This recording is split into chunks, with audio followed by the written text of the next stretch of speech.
देखिए विनीता जी, मेरा मानना ये है कि अखिलेश यादव को एक बहुत अच्छा चांस मिला है। 5 साल तक भारतीय जनता पार्टी को घेरने के लिए उनके पास तमाम मुद्दे हैं और उनके पास राजनीति करने का एक लंबा समय है। क्योंकि आप जानते हैं कि पिछली बार जब वो मुख्यमंत्री बने थे, वो अपने बलबूते पे मुख्यमंत्री नहीं बने थे और इस बार अगर उनकी पार्टी सत्ता में नहीं आई है, तो उनको ये नहीं मान लेना चाहिए कि उनके सामने अब कोई कुछ बचा नहीं है। उनके लिए बहुत अच्छा मुझे लगता है ये चांस है। वो विपक्ष में रहते हुए आज उनको एक मजबूत विपक्ष मिला है। सरकार को घेरने के लिए बहुत अच्छा मैंडेट उनके सामने है और सरकार के पास मुद्दों की कमी नहीं है जिस पे विपक्ष उनको घेरे। आप इस चुनाव में देखेंगे वो तमाम मुद्दे गौण हो गए जो सरकार के नाक में दम कर रहे थे, हम और आप चर्चा करते थे। हमें तो अपने ऊपर ही लगने लगा है कि क्या हम गलत आकलन कर रहे थे? क्या जिस जिले में किसानों के ऊपर केंद्रीय मंत्री के लड़के ने गाड़ियां चढ़ाई, वहां तमाम सीटें भारतीय जनता पार्टी जीत गई? तो क्या वो मुद्दा बेकार बिल्कुल। था? क्या तमाम मुद्दे जो महंगाई, बेरोजगारी, ऑक्सीजन नहीं मिला कोरोना में, किसान 1 साल तक दिल्ली में धरने पे बैठे रहे, तो अगर वो तमाम मुद्दे खत्म हो गए, वो खत्म नहीं हुए मुद्दे, वो मुद्दे साइड पे हो गए हैं। अखिलेश यादव को आकलन करना चाहिए और मुझे लगता है, मैं तमाम चीजों से अलग हट के सोचता हूँ कि अखिलेश यादव के पास ये 5 साल तपने के लिए, सोना जितना तपता है इतना बढ़िया सोना बनता है, तो उनके लिए तपने के लिए बहुत अच्छा है। अब वो इस मजबूती से सरकार की कमियां जनता के सामने रखें, तमाम मुद्दे उठाएं। मुझे लगता है कहीं ना कहीं समाजवादी पार्टी के लिए ये अच्छा होगा और भविष्य में उनको सफलता मिलेगी, क्योंकि ये सरकार भी मानती है। अगर आप देखेंगे, अगर आप प्रधानमंत्री के लास्ट के कुछ रैलियों के भाषण सुने, तो उसमें प्रधानमंत्री जी कहते हैं कि अगर हमारी सरकार 10 मार्च के बाद आती है, तो हम सबसे पहले छुट्टा पशुओं का जो मामला है उसको सुलझाएंगे। तो इसका मतलब प्रधानमंत्री जी अगर इस बात को मान रहे हैं, तो मुख्यमंत्री भी मानते होंगे और भारतीय जनता पार्टी के तमाम लोग भी इसको समस्या मानते होंगे। तो कहीं ना कहीं इस तरह की समस्याएं उत्तर प्रदेश में हैं, वो समस्याएं खत्म नहीं हुई। सरकार जरूर दोबारा बन रही है। तो ये मुद्दे जो है सरकार को भी परेशान करेंगे और विपक्ष के लिए ये अच्छे मुद्दे साबित होंगे, मुझे ऐसा लगता है। जी। पार्टी को चलाने के लिए धन की आवश्यकता है और अखिलेश जी को अभी धन पशु की जरूरत है। और बहुत अच्छा एग्जाम्पल उन्होंने आम आदमी पार्टी का दिया। अखिलेश यादव जी को कई सारे कठोर निर्णय लेने चाहिए और इस प्रकार के लोगों को लाना चाहिए जो पार्टी का प्रबंधन करें धन के हिसाब से। अमर सिंह करते थे ना मुलायम सिंह के टाइम पे। दूसरी बात मैं ये कहना चाहता हूं कि जैसे कि मुर्तजा जी ने कहा कि अगर वो करल से इस्तीफा देते हैं और यहाँ लोकसभा में बैठे, तो लोकसभा में उनके लिए कुछ नहीं रखा। मैंने पहले ही कहा कि उनके पास राजनीति करने का बहुत लंबा समय है। उनको चाहिए कि वो उत्तर प्रदेश में रहे और लोकसभा से इस्तीफा दें और उत्तर प्रदेश में रहे। और उनके पास एक बहुत मुफीद आदमी है लोकसभा में सवाल उठाने के लिए, उसका नाम धर्मेंद्र यादव है। उसको वो प्रयोग कर सकते हैं लोकसभा में। इसके अलावा जो अभिलाष जी ने कहा है कि पार्टी अगर लगभग 2 दौर और तीसरे दौर में रहेगी, अगर बाहर हो जाएगी, मायावती जी का इन्होंने एग्जाम्पल दिया है, तो पार्टी को चलाने के लिए धन की आवश्यकता है और कार्यकर्ता भी सत्ता के साथ रहता है। कार्यकर्ता भी टूट जाएगा, कब तक वो आपके लिए लाठी खाएगा? तो इसलिए हाँ, अखिलेश जी और को, दिल्ली जाने से दूरी भी बन जाएगी उनकी लखनऊ हाँ से। देखिए, दिल्ली दिल्ली जाने से वो कार्यकर्ताओं से नहीं मिल पाएंगे।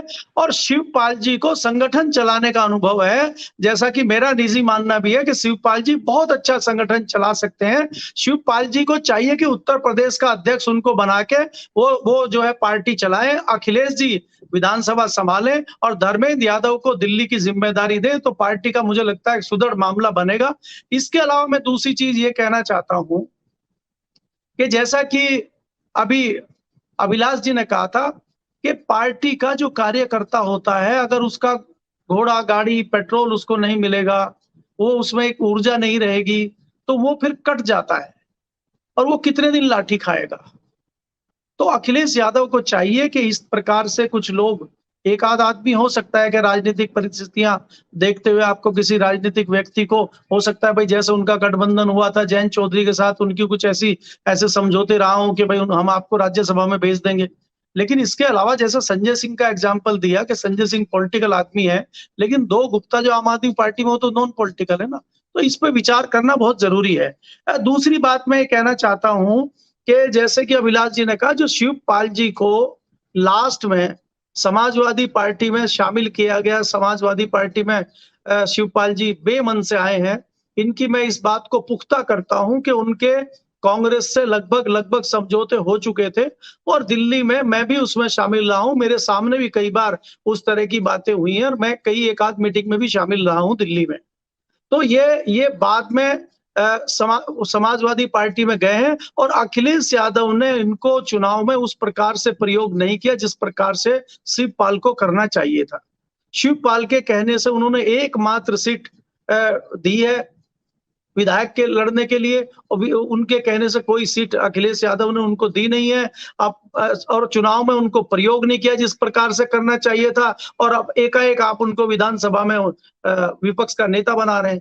तो ये बात बहुत मुफीद मुझे नहीं लगती है और मैं अभिलाष जी की बात से तमाम 100% इत्तेफाक रखता हूं कि अखिलेश जी को खुद बनना चाहिए और संगठन की कमान चाहे तो वो शिवपाल जी को दे दें। शिवपाल जी संगठन बहुत अच्छा चलाएंगे, मुझे ऐसा लगता है।